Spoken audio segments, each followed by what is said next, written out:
नमस्कार दोस्तों, स्वागत है आप सभी लोगों का Sonu study classes YouTube channel में। दोस्तों आज मैं आप सभी लोगों को एनसीईआरटी बुक क्लास 9 सामाजिक विज्ञान चैप्टर 3 निर्धनता एक चुनौती पर प्रश्न उत्तर मैं आप लोगों को इस वीडियो में बताऊंगा। प्रश्न नंबर 1, भारत में निर्धनता रेखा का आकलन कैसे किया जाता है? उत्तर, निर्धनता को मापने के लिए आय या उपभोग स्तरों पर आधारित एक सामान्य पद्धति का प्रयोग किया जाता है।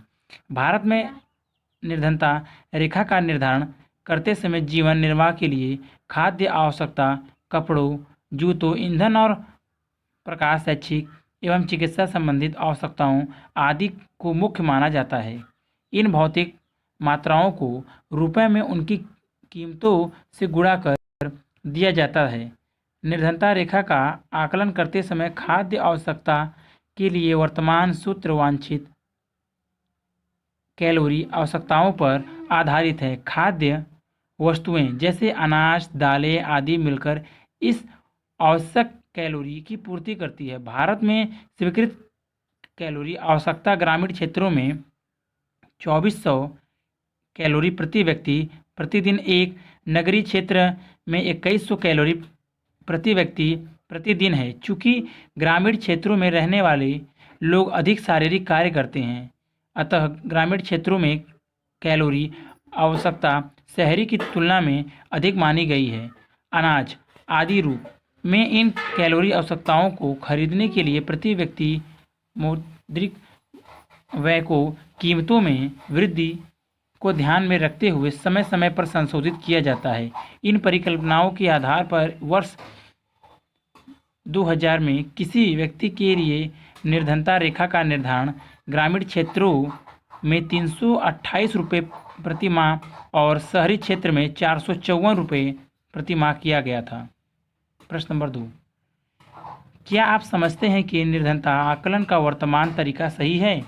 उत्तर, वर्तमान निर्धनता अनुमान कार्य पद्धति पर्याप्त निर्वाह स्तर की अपेक्षा न्यूनतम निर्वाह स्तर को महत्व देती है। सिंचाई एवं हरित क्रांति के फैलाव ने कृषि के क्षेत्र में कई नौकरियों के अवसर दिए, परंतु भारत में इसका प्रभाव कुछ ही भागों तक सीमित रहा। सार्वजनिक और निजी दोनों क्षेत्रों के उद्योगों ने नौकरियों के अवसर दिए हैं, परंतु यह नौकरी लेने वालों की अपेक्षा काफ़ी कम है।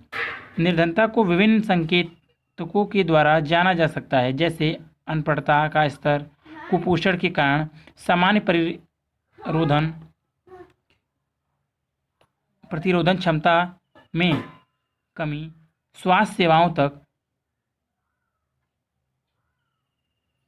कम पहुँच, नौकरी के कम अवसर, पीने के पानी में कमी, सफाई व्यवस्था आदि सामाजिक अपरजन और असुरक्षा के आधार पर निर्धनता का विश्लेषण अब सामान्य है।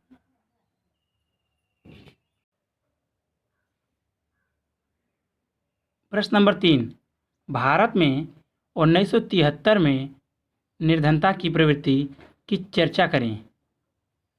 उत्तर, भारत में निर्धनता अनुपात में वर्ष 1973 में लगभग 55% से वर्ष 1993 में 36% तक महत्वपूर्ण गिरावट आई है। वर्ष 2000 में निर्धनता रेखा के नीचे के निर्धनों का अनुपात और भी गिरकर 26% पर आ गया। यदि यही प्रवृत्ति रही तो अगले कुछ वर्षों में निर्धनता रेखा से नीचे के लोगों की संख्या 20% से भी नीचे आ जाएगी। यद्यपि निर्धनता रेखा से नीचे रहने वाले लोगों का प्रतिशत पूर्व के 2 दशकों 1973-93 में गिरा है। निर्धनता लोगों की संख्या 32 करोड़ के लगभग काफ़ी समय तक स्थित रही। नवीनतम अनुमान निर्धनता की संख्या में लगभग 26 करोड़ की कमी उल्लेखनीय गिरावट का संकेत देते हैं। प्रश्न नंबर 4, भारत में निर्धनता में अंतर्राज्य असमानताओं का एक विवरण प्रस्तुत करें। उत्तर, भारत में निर्धनता के कारण अग्रलिखित हैं। क, औपनिवेशिक सरकार की नीतियों ने पारंपरिक हस्तशिल्पकारी को नष्ट कर दिया है और वस्त्र जैसे उद्योग के विकास को हतोत्साहित। विकास की धीमी दर 1980 के दशक तक जारी रही। इसके परिणाम स्वरूप रोजगार के अवसर घटे और आय की वृद्धि दर गिरी। भारतीय सरकार दो बातों में असफल रही: आर्थिक समृद्धि को प्रोत्साहन और जनसंख्या वृद्धि पर नियंत्रण, जो निर्धनता चक्र को स्थिर कर सकते हैं। सिंचाई और रहित क्रांति के प्रसार में कृषि क्षेत्र में रोजगार के अनेक अवसर सर्जित हुए, लेकिन इसका प्रभाव भारत के कुछ भागों तक ही सीमित रहा। सार्वजनिक और निजी दोनों क्षेत्रों में कुछ रोजगार उपलब्ध कराएं, लेकिन यह रोजगार तलाश करने वाले सभी लोगों के लिए पर्याप्त नहीं हो सके। शहरों में उपयुक्त नौकरी पाने में असफल अनेक लोग रिक्शा चालक, विक्रेता, गृह निर्माण श्रमिक, घरेलू नौकर आदि के रूप में कार्य करने लगे। अनियमित और कम आय के कारण यह लोग महंगे मकानों में नहीं रह सकते थे। वे शहरों से बाहर झुग्गियों में रहने लगे।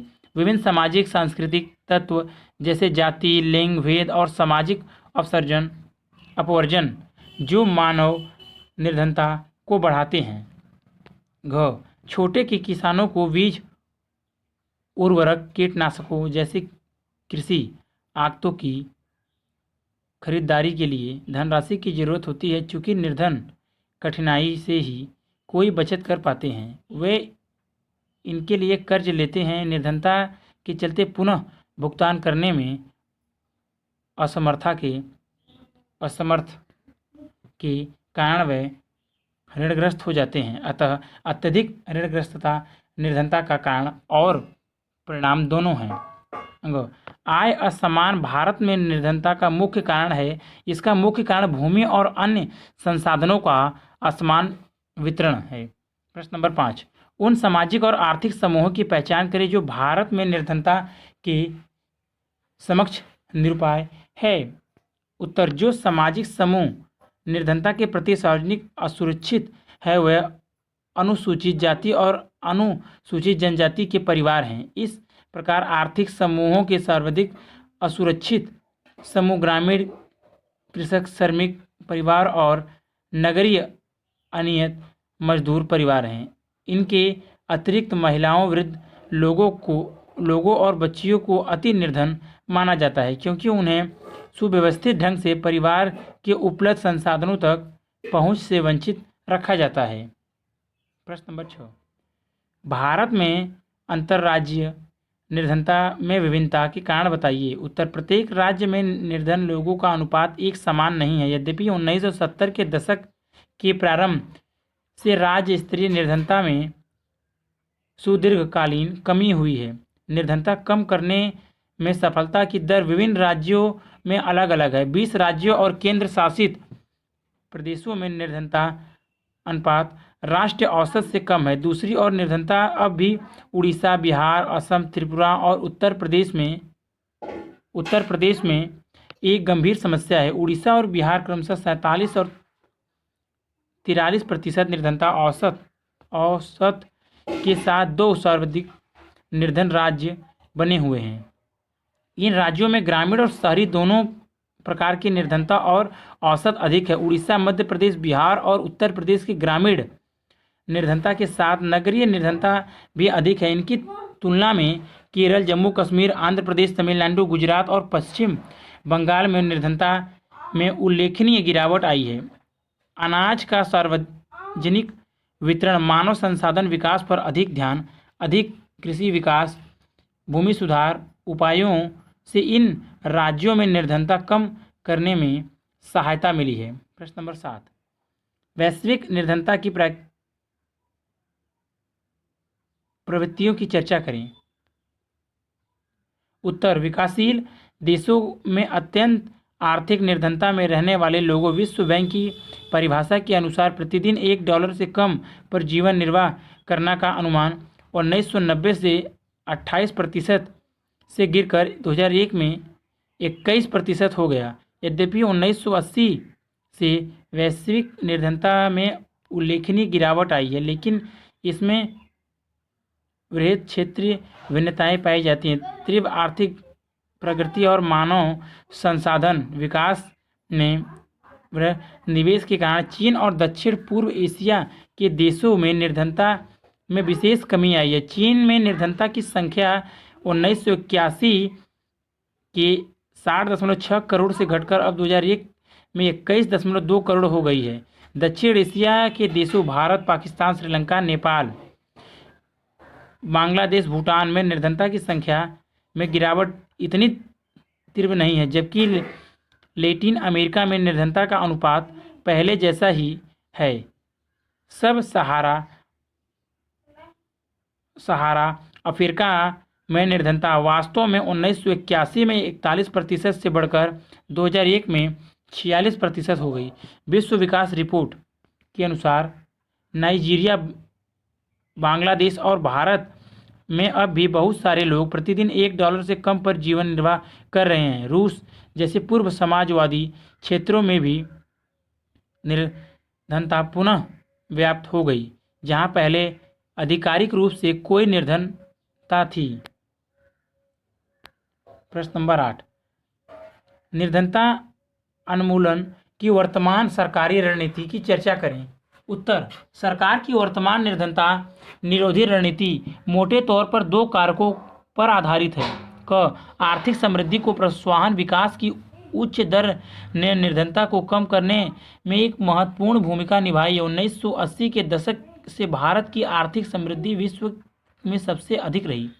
समृद्धि दर 1970 के दशक के करीब 3.5% के औसत से बढ़कर 1980 और 1990 के दशक में 6% के करीब पहुंच गई। इसलिए यह स्पष्ट होता जा रहा है कि आर्थिक समृद्धि और निर्धनता उन्मूलन के बीच एक घनिष्ठ संबंध है। आर्थिक समृद्धि अवसरों और व्यापक बना देती है और मानव विकास में निवेश के लिए आवश्यक संसाधन उपलब्ध कराती है। ख, लक्षित निर्धनता निरोधी कार्यक्रम। सरकार ने निर्धनता को समाप्त करने के लिए कई निर्धनता निरोधी कार्यक्रम चलाए, जैसे राष्ट्रीय ग्रामीण रोजगार गारंटी अधिनियम 2005 NREGA, प्रधानमंत्री रोजगार योजना PFRY, ग्रामीण रोजगार सृजन स्वर्ण जयंती,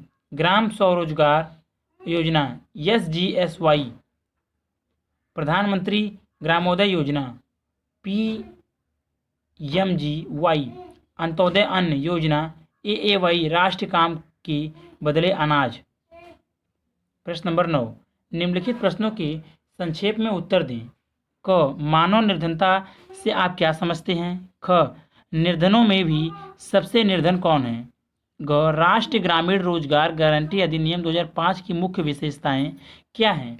उत्तर, क, मानव निर्धनता की अवधारणा केवल आय की कमी तक सीमित नहीं है। इसका अर्थ है कि किसी व्यक्ति को राजनीतिक, सामाजिक और आर्थिक अवसरों का उचित स्तर न मिलना, अनपढ़ता, रोजगार की अवसर में कमी, स्वास्थ्य सेवा की सुविधाओं और सफाई व्यवस्था में कृमि, जाति, लिंग भेद आदि मानव निर्धनता के कारण हैं। ख, महिलाओं, वृद्ध लोगों और बच्चों को अति निर्धन माना जाता है क्योंकि उन्हें सुव्यवस्थित ढंग से परिवार के उपलब्ध संसाधनों तक पहुंच से वंचित रखा जाता है। ग, राष्ट्रीय ग्रामीण रोजगार गारंटी अधिनियम 2005 NREGA की विशेषता अग्रलिखित है। राष्ट्रीय ग्रामीण रोजगार गारंटी अधिनियम 2005 NREGA को सितंबर 2005 में पारित किया गया। प्रत्येक ग्रामीण परिवार को 100 दिन के सुनिश्चित रोजगार का प्रावधान करता है। प्रारंभ में यह विधेयक प्रत्येक वर्ष देश के 200 जिलों में और बाद में इस योजना का विस्तार 600 जिलों में किया गया। प्रस्तावित रोजगारों का 1/3 रोजगार महिलाओं के लिए आरक्षित है। केंद्र सरकार राष्ट्रीय रोजगार गारंटी कोष भी स्थापित करेगी। इसी तरह राज्य सरकारों भी योजना की कार्यान्वयन के लिए राज्य रोजगार गारंटी कोष की स्थापना करेगी। कार्यक्रम के अंतर्गत अगर आवेदक को 15 दिन के अंदर रोजगार उपलब्ध नहीं कराया गया तो वह दैनिक बेरोजगार भत्ते का हकदार होगा। अगर वीडियो अच्छी लगी तो वीडियो को लाइक करें, शेयर करें, कमेंट करें और नेक्स्ट वीडियो के लिए चैनल को सब्सक्राइब जरूर करें। Thank you for watching.